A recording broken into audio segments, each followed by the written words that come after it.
Well, the Australian Energy Regulator today handed down its final determination for default power prices in New South Wales, South Australia and South East Queensland. And depending on where you live, the increases are either modest or well above the inflation rate. The price increase in South East Queensland is up to $77 a year higher, or up to 3.7%.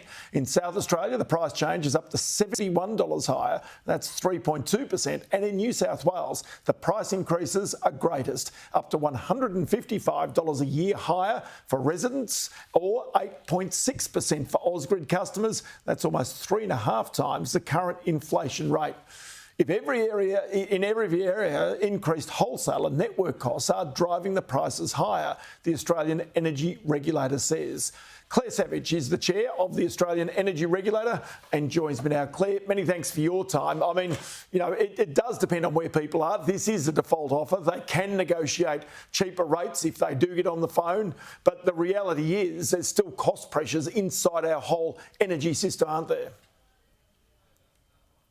So there are cost pressures in the system, and we're seeing that across each of the jurisdictions. But in Queensland, some of the increases will be as low as 0.5%, as you said, up until 3.7%. In South Australia, much lower at 2.3%, up to 3.5%. But in New South Wales, we are seeing increased cost pressures between 7.9% and 9.7%. But these are for the default offer, as you mentioned, Ross. So that's for customers who haven't shopped around or haven't been able to shop around. And there's only about 9% of customers that actually pay the default market offer. There are actually much better deals out there in the market. Some of them are, I think 18 to 27% cheaper than the market, than the default offer. So really important that customers shop around. Yeah, so that's the call out here. But the reality is the cost pressures inside the whole system are really about transmission. They're about the wholesale price of electricity. This is about when we have gas shortages or whatever it might be. But on top of that, even retail costs continue to rise throughout the system. So we have seen quite a significant increase in the retailers' costs themselves. So retail costs are not a big part of your bill, but we have seen that cost of hiring call centre staff and the number of people they have and marketing activities and billing systems has actually grown the most in this year's decision. We have actually done a lot of work between our draft decision and this final decision to unpack those costs. And in fact, the final decision is a couple of percent lower than where our draft decision was as a result of some of that work. Take me to the transmission part of this, because there have been pieces in the paper even as late as today talking about as soon as more renewables come in and the build out of these transmission lines to hook these up into the system, that ultimately is going to be carried by the consumer and by business. What's your own sense of the contribution to the costs that we pay of transmission now and into the future? So we have seen some increased costs in the transmission system from new projects like HumeLink and Project Energy Connect, and they are flowing through to bills in New South Wales in particular. But what I'd also say is that as we do build out this system of the future and we have greater electrification, so people using electric vehicles, or as we electrify industry or our heating loads, for example, we're going to see increased use of those assets, Ross, and that should lead to lower prices through time.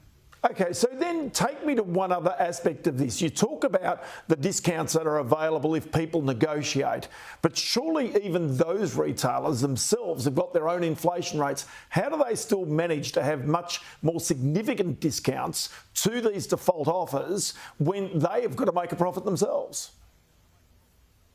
So default offers are set at a price to just stop them from being unjustifiably high. They're not intended to be an efficient price or the best price out there in the market. And we do expect to see retailers will adjust their retail prices in their market offers in reference to the default market offer. But it does mean that you don't want to be on the default market offer. You do want to be out there in the market, shopping around, getting access to the best possible prices there. Okay, so you announced there that there were significant discounts, up to 26%, I think you said. But does that mean that you believe that the market is efficient, that there is significant enough competition for consumers and for business, small business especially, to be able to negotiate these lower deals? So if they get on energymadeeasy.gov.au, there are an easy, quick and independent ways of finding out the best deals. So I think there are, simple ways to get into the market and find the best offer. I would say though that there are probably nearly 80% of customers who are currently paying more than they need to. So customers that if they were out shopping around could be getting a better deal. So whether competition's working or not, Ross, I think is a big question, but we do want to see more customers out there shopping around getting access to these better deals. So the question I've got for you then, even myself, should I be shopping every year? Should I be shopping every second year? Is it something I've got to continually do to find the right deal? Because, of course, that leads to the administrative burden and some people just simply tire of shopping around the whole time. Oh, we understand that too, and I get tired of saying shop around, I can promise you, Ross, but I do think it's important, and probably every year is a good idea. If you're not wanting to shop around, one of the things we have done is put in a rule change and a guideline that requires retailers to tell you every 100 days, at least every 100 days, whether they have a better plan for you. So if you don't want to jump on the website and it is all a little bit too much, the least you can do is just check out that front page of your bill and see whether or not your current retailer has a better plan for you. I'll tell you what, it is always good to chat to you, Clare Savage. You make a lot of sense of this. Many thanks for your time today. Very much. Thank you, Ross.